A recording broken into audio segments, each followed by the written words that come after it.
Good morning. My name's Jeff Dahlberg, and I'm the director at the Kearney Agricultural Research and Extension Center located in Parlier, California. I'm also a PhD in plant genetics and breeding with a specialty in sorghum. Believe it or not, sorghum's a relatively old crop in California, even though you probably haven't seen sorghum in the state for a while. Sorghum was introduced into California in the late 1800s as a forage crop. Something that you can see in the background, this very, very big, tall material in the back. I'm standing in front of grain sorghum. These are all the same species. This is the species Sorghum bicolor, subspecies bicolor. So this is the same thing as the thing you're seeing in the back. The big difference is this is photoperiod sensitive in the back. This is not, and I'll explain a little bit about that in a minute.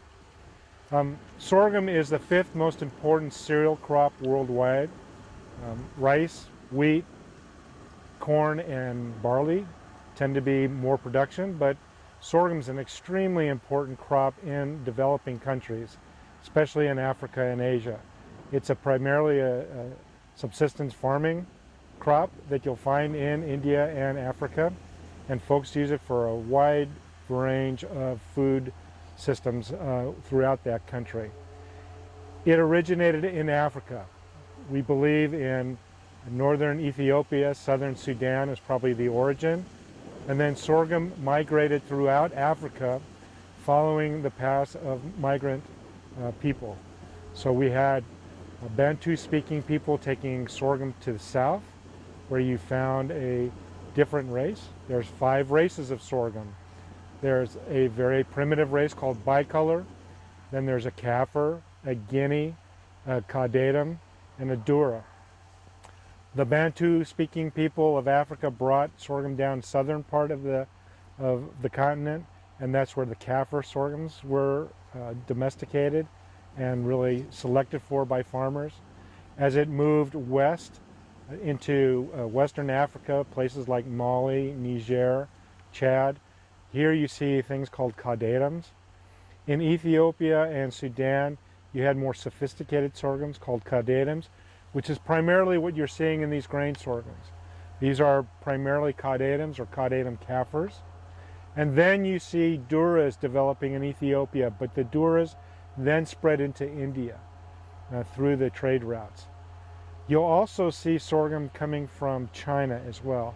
And this is probably from trade that came from Africa into China.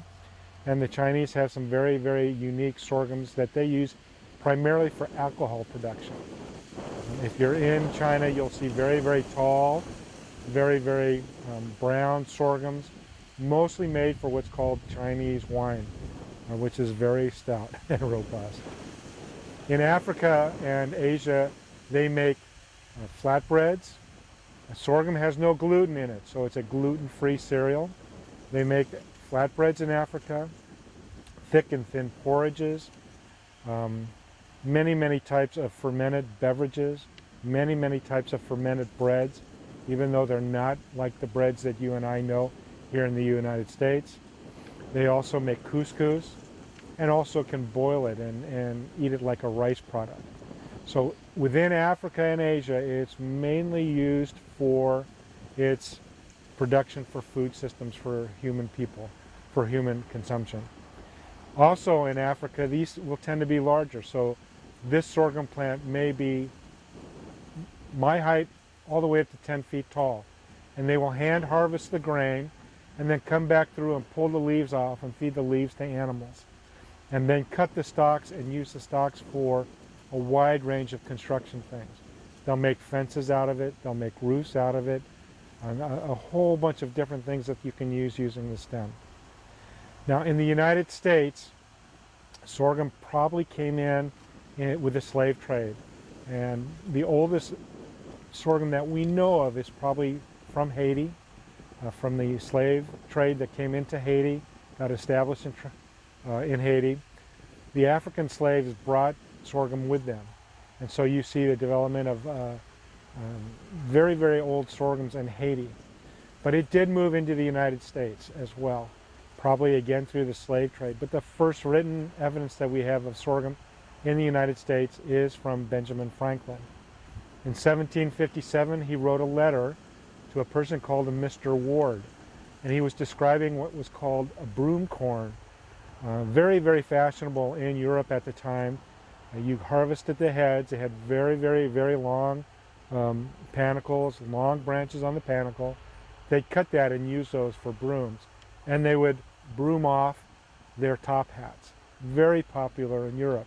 Benjamin Franklin actually brought seed back of that, and it's my understanding that he made an arrangement with Thomas Jefferson to grow the seed out so that he could start distributing to friends of his.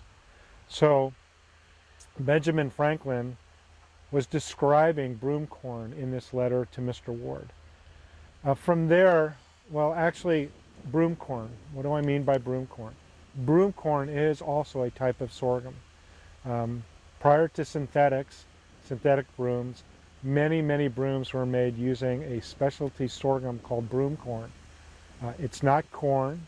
It is actually sorghum bicolor with a specialty panicle. So the panicle on this, very, very, very long branches on the panicle that people would cut and use to make brooms. We still do that a little bit in the United States. Actually, they grow about 10,000 hectares of it in Serbia and make what's called eco brooms that they sell in Europe. It's a fairly large, not large, it's a very small market, very niche market that makes a lot of money for the folks growing it in Serbia. Sorghum is also a very diverse crop. We have over 40,000 accessions in our national collection. We have a national collection of germplasm in the United States. That was set up back in the 50s to collect all the important crops that we grow here in the United States and preserve as much germplasm as we could in protected vaults. These vaults, located in Fort Collins, Colorado, house about 900,000 different accessions of all the major crops that we grow here in the United States. It was built to withstand everything except a direct nuclear hit. Again, this was a Cold War thing that happened, but we still use that germplasm today to make improvements in sorghum. Sorghum is a self-pollinating crop for the most part, and so it's difficult to make hybrids. What you have to do, sorghum's a perfect flower. You have to actually go into that perfect flower and remove the anthers, and then you can make a cross. It's very, very, very laborious. However, back in the 1950s, we found what was called cytoplasmic male sterility, and that was a trait that we could transfer into sorghum that actually caused the plant to not produce any anthers or any pollen. So we actually create female plants. And this is great for hybrid production. The first hybrids that came into the United States were in 1957, was the first commercial hybrid. In 3 years, by 1960, 100% of the acres in the United States for grain were hybrids. So you'll have females out in the field followed with pollinators. So these are sorghums that aren't sterile. They pollinate that female to produce the hybrid, which is what you buy now in the United States. That's even done for these big, big, tall forages that you see in the background. In the United States, we use sorghum primarily as an animal feed. About 30% of it goes to an export market, primarily to Japan and Mexico. And then about another 15 or 20% goes into the animal feed industry. And 30% of our grain sorghum, believe it or not, is going into ethanol production. A bushel of corn, a bushel of sorghum will produce the same amount of ethanol no matter how you process it. So grain sorghum is also used to produce ethanol, which has a byproduct called DDGs, distillers dry grains, which is then fed back to animals, especially dairy cows. But it's also moving into the beef and pork industry as well. Grain sorghum is bred completely different than these forage sorghums in the background. If you remember, I said these are photoperiod sensitive. Sorghum is a tropical crop by nature. It was domesticated around the equator. It needs short days to flower. In most cases, You don't get a lot of short days here in the United States. So if I brought a sorghum straight from Africa and I planted it here in the United States, what would happen is our days are too long and that crop wouldn't flower into November, maybe even into December. It's photoperiod sensitive. They use photoperiod sensitivity in Africa to help get through their wet season. They plant sorghum dry, it rains a little bit, it stops raining, monsoons come in, it starts raining again, and because it's photoperiod sensitive, it'll just stay vegetative and grow until it gets rain to produce grain. Well, here in the United States, that's not an option. So what we've done is we've converted many of these photoperiod sensitive sorghums into insensitive sorghums. These will now flower in short days. It doesn't matter what the day length is here, it'll flower. So what you're looking at in here is some different maturities of grain sorghum. So we have early sorghums that will flower in about 52 days. We have mediums that will flower about 58 to 60. And we have lates that will go until about 65 days before they flower. And then it's about 60 days after that before you then harvest the grain. Now on the forages where we're more interested in biomass and lots of production, in some cases we don't want any grain on that. So we're producing photoperiod sensitive sorghums that don't produce any grain, that produce high tonnage. One of the things that we're looking for here in California is to reintroduce these sorghums for your forage industry.